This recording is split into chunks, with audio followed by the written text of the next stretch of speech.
थी रानी। क्योंकि राजा की मौत एक हादसे में हो गई थी, रानी को ही राज्य संभालना पड़ रहा था। रानी का नाम था रानी रश्मिवती। रानी ईमानदार थी और प्रजा की सेवा में लगी रहती थी। एक दिन उसके दरबार में 3 नौजवान आए, रमेश, सुरेश और दिनेश। कहो, क्या सहायता कर सकती हूँ मैं तुम्हारी? हम आपके दरबार में काम करना चाहते हैं ताकि जनता की सेवा कर सके। लेकिन अभी तो तुम्हारी उम्र बहुत छोटी है, तुम लोगों को तो अभी अपनी पढ़ाई पर ध्यान देना चाहिए। हमारा मन पढ़ाई में नहीं लगता। माता पिता को लगता है कि हम किसी के लायक नहीं है और हम साबित करना चाहते हैं कि हम लायक हैं। उत्साह बहुत अच्छा है, मगर अभी उम्र कच्ची है तुम लोगों की। अरे उम्र से क्या होता है रानी जी? शास्त्रों में लिखा है कभी किसी के ज्ञान को उसकी उम्र के आधार पर नहीं देखना चाहिए। बात तो सही है तुम्हारी। और अगर सच में तुम अगर ये संकल्प करके आए हो कि तुमको यहाँ काम करना है, तो पहले परीक्षा देनी पड़ेगी। 3 परीक्षा, एक शारीरिक परीक्षा, एक बुद्धि की परीक्षा और एक देशभक्ति की परीक्षा। और ये क्या है? वो मंत्री महोदय तुम्हें समझा देंगे, हमारे पास समय नहीं है। अगर तुम लोग तैयार हो तो बताओ। हाँ, हम तैयार हैं किसी भी परीक्षा के लिए। मैं भी तैयार हूँ कुछ भी कर गुजरने के लिए। तो ठीक है मंत्री जी, आप इन तीनों की परीक्षा कल से ही शुरू कर दीजिए। जो आज्ञा रानी साहिबा। अगले दिन से ही तीनों की परीक्षा शुरू हो जाती है। पहले शारीरिक परीक्षा, यानी किस में कितना है दम, ये देखेंगे हम। क्योंकि शरीर में दम होगा तभी तो प्रजा की सेवा में दम लगा पाओगे। हमें क्या करना होगा? वो पेड़ दिख रहा है, जो सबसे पहले चढ़ेगा उस पे दरबार में नौकरी पाने के अवसर उसी के बढ़ जाएंगे। मैं चढ़ता हूँ। अरे रुको रुको, गिनती गिनने दो।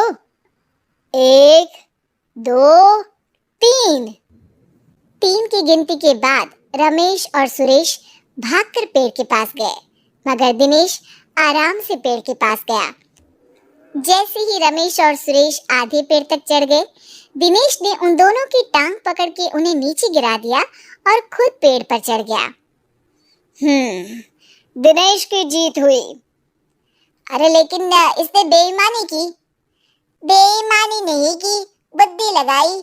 शरीर के दम के साथ दिमाग में भी दम होना चाहिए। क्यों मंत्री जी?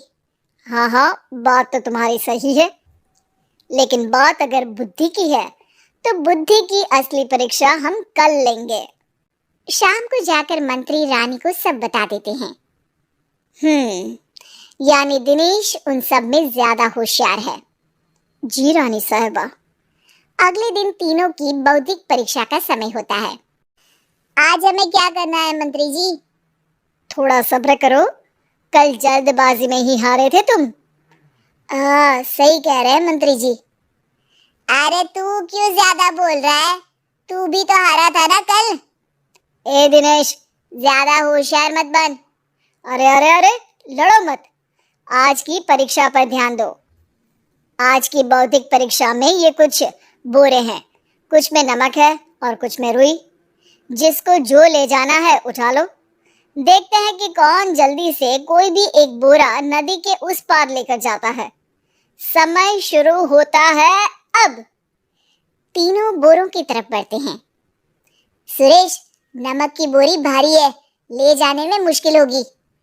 हाँ, सही कह रहा है, रुई हल्की है, हम दोनों रुई लेकर चलते हैं।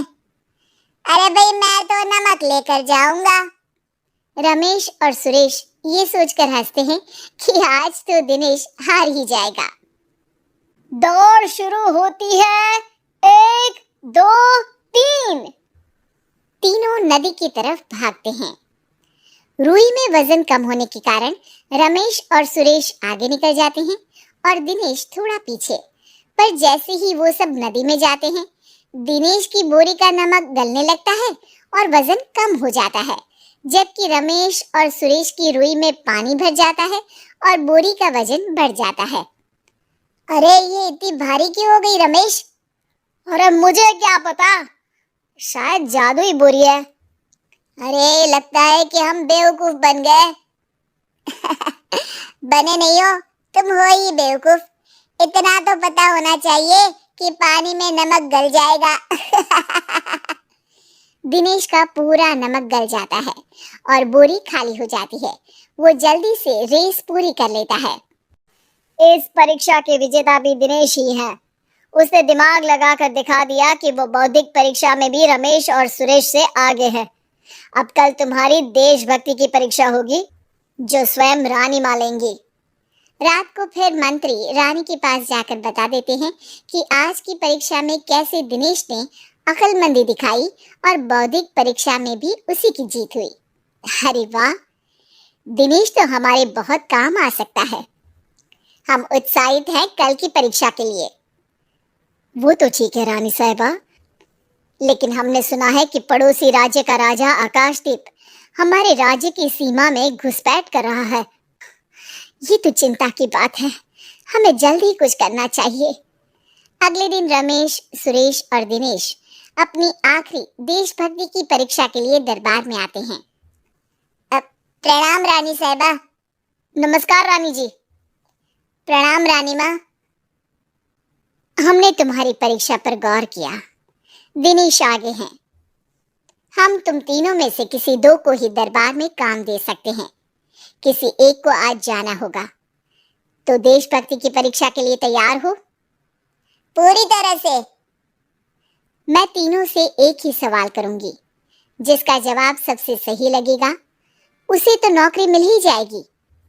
फिर दूसरे सबसे सही जवाब देने वाले को भी काम मिलेगा।